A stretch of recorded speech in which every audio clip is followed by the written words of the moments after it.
আপনাকে পরিষ্কার বলি, আমি ওনার সঙ্গে কাজ করেছি, ওনার পরিবর্তনটাও আমার চোখের সামনে দেখেছি।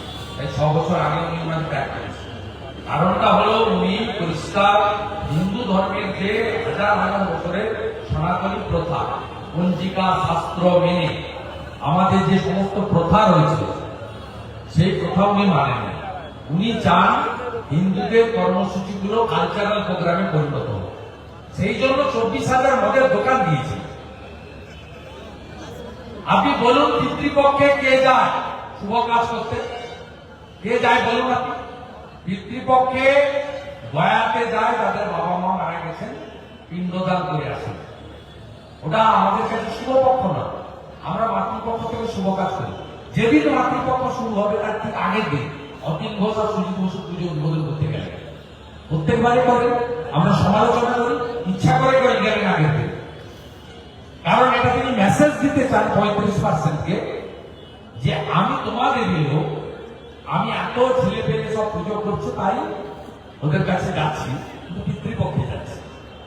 বৃষ্টি পড়লে ওনার ছাতা লাগে না, সাদা একটা কাপড় লাগে, এবং সেই কাপড়টা দিতে হয় এমন ভাবে যাতে মনে হয় উনি হিসাব করেছেন। কানটা বাইরে থাকে, মাথাটা ঢাকা থাকে। এরপরেও আপনি বলবেন যে এই মুখ্যমন্ত্রী হিন্দুদের স্বাধীনভাবে ধর্ম পালনের যে অধিকার দিয়ে গেছে আমাদের সংবিধান, সে অধিকার আমাদের দিয়েছে। বিরোধী দলনেতাকে দুর্গাপূজা করতে, দোল পূর্ণিমা পালন করতে, রাস পূর্ণিমা পালন করতে, রথযাত্রা করতে হাইকোর্টে যেতে হয় কেন? সরস্বতী পুজোর পালন করতে যোগমায়া কলেজের, ল কলেজের স্টুডেন্টকে হাইকোর্টে যেতে হয় কেন? এই কাছেই হরিণঘাটা নগর উপরাতে তৃণমূলের বুথ সভাপতি আলিম আলী মোল্লা গিয়ে বলছে এই এলাকায় হিন্দু কম, আমরা বেশি, এই স্কুলে সরস্বতী পুজো হবে না। আপনার 1 বছর আগের কথা। এরপরেও আপনি বলবেন কোন হিন্দু বিশ্বাস করে না, ট্রেন ছেড়ে গেছে, এটি স্কুলে। আর আমাদের মন্দির হিন্দুদের নিধিতে তৈরি হয়।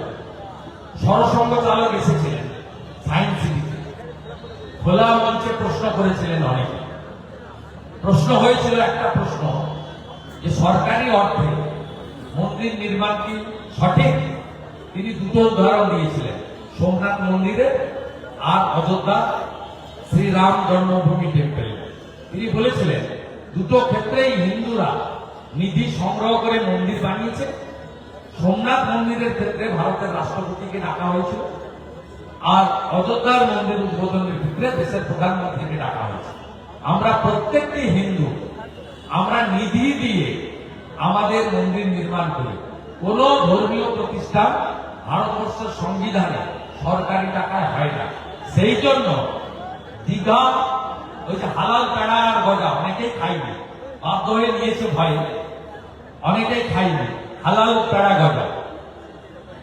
সেখানে অ্যাকচুয়াল নাম লেখা আছে Shri Shri Jagannath Dham cultural centre, temple লেখা নেই, কালচারাল সেন্টার। আমার কাছে কাগজ আছে। এখানেও ভব মেরে বলছে দুর্গাঙ্গন, দুর্গা মন্দির নয়। সব মানুষ বুঝে, ট্রেন ছেড়ে গেছে। যার জন্য হরগোবিন্দ দাস, চন্দন দাসকে খুন হতে হয়। 47-এর পর প্রথমবার ধুলিয়ানের হিন্দুরা ডিঙ্গি নৌকা করে এক কাপড়ে মালদার বৈষ্ণবনগরে হিন্দু অধ্যুষিত এলাকায় গিয়ে প্রাণ বাঁচিয়েছে। স্বাধীনতার পরে প্রথম হিন্দু পলায়ন হয়েছে মুখ্যমন্ত্রীর আমলে, মমতা বন্দ্যোপাধ্যায়ের আমলে। হিন্দুরা এগুলো ভুলে যাননি।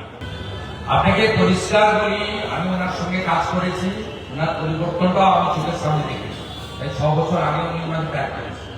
কারণটা হলো উনি পরিষ্কার হিন্দু ধর্মের যে হাজার হাজার বছরের সনাতনী প্রথা, পঞ্জিকা শাস্ত্র মেনে আমাদের যে সমস্ত প্রথা রয়েছে সেই প্রথা উনি মানেন।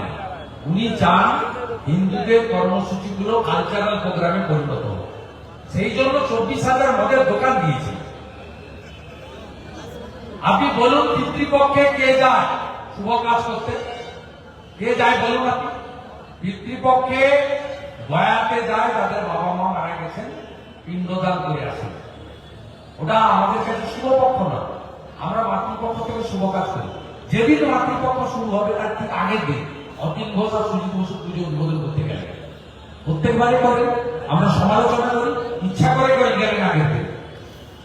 কারণ এটা তিনি মেসেজ দিতে চান 35%কে যে আমি তোমাদের লোক, আমি এত ছেলে পেলে সব পুজো করছো তাই ওদের কাছে যাচ্ছি, কিন্তু পিতৃপক্ষে যাচ্ছি। বৃষ্টি পড়লে ওনার ছাতা লাগে না, সাদা একটা কাপড় লাগে, এবং সেই কাপড়টা দিতে হয় এমন ভাবে যাতে মনে হয় উনি হিসাব করেছে, কানটা বাইরে থাকে, মাথাটা ঢাকা থাকে। এরপরেও আপনি বলবেন যে এই মুখ্যমন্ত্রী হিন্দুদের স্বাধীনভাবে ধর্ম পালনের যে অধিকার দিয়ে গেছে আমাদের সংবিধান, সে অধিকার আমাদের দিয়েছে। বিরোধী দলনেতাকে দুর্গাপূজা করতে, দোল পূর্ণিমা পালন করতে, রাস পূর্ণিমা পালন করতে, রথযাত্রা করতে হাইকোর্টে যেতে হয় কেন? সরস্বতী পুজোর পালন করতে যোগমায়া কলেজের, ল কলেজের স্টুডেন্টকে হাইকোর্টে যেতে হয় কেন? এই কাছেই হরিণঘাটা নগর উপরাতে তৃণমূলের বুথ সভাপতি আলিম আলী মোল্লা গিয়ে বলছে এই এলাকায় হিন্দু কম, আমরা বেশি, এই স্কুলে সরস্বতী পুজো হবে না। আপনার 1 বছর আগের কথা। এরপরেও আপনি বলবেন কোন হিন্দু বিশ্বাস করে না, ট্রেন ছেড়ে গেছে, এটি স্কুলে। আর আমাদের মন্দির হিন্দুদের নিধিতে তৈরি হয়। সরসংঘ চালক এসেছিলেন সায়েন্স সিটিতে, খোলা মঞ্চে প্রশ্ন করেছিলেন অনেকে। প্রশ্ন হয়েছিল একটা প্রশ্ন যে সরকারি অর্থে মন্দির নির্মাণ কি সঠিক? তিনি দুটো উদাহরণ দিয়েছিলেন, সোমনাথ মন্দিরে আর অযোধ্যা শ্রীরাম জন্মভূমি টেম্পল। তিনি বলেছিলেন দুটো ক্ষেত্রেই হিন্দুরা নিধি সংগ্রহ করে মন্দির বানিয়েছে। সোমনাথ মন্দিরের ক্ষেত্রে ভারতের রাষ্ট্রপতিকে ডাকা হয়েছিল, আর অযোধ্যার মন্দির উদ্বোধনের ক্ষেত্রে দেশের প্রধানমন্ত্রীকে ডাকা হয়েছে। আমরা প্রত্যেকটি হিন্দু, আমরা নিধি দিয়ে আমাদের মন্দির নির্মাণ করি। কোন ধর্মীয় প্রতিষ্ঠান ভারতবর্ষের সংবিধানে সরকারি টাকায় হয় না। সেই জন্য দীঘা ওই যে হালাল পেড়া আর গজা অনেকেই খাইনি, বাধ্য হয়ে নিয়েছে ভয়ে, অনেকেই খাইনি হালাল পেড়া গজা। সেখানে অ্যাকচুয়াল নাম লেখা আছে Shri Shri Jagannath Dham cultural centre, temple লেখা নেই, কালচারাল সেন্টার। আমার কাছে কাগজ আছে। এখানেও ভব মেরে বলছে দুর্গাঙ্গন, দুর্গা মন্দির নয়। সব মানুষ বুঝে, ট্রেন ছেড়ে গেছে। যার জন্য হরগোবিন্দ দাস, চন্দন দাসকে খুন হতে হয়।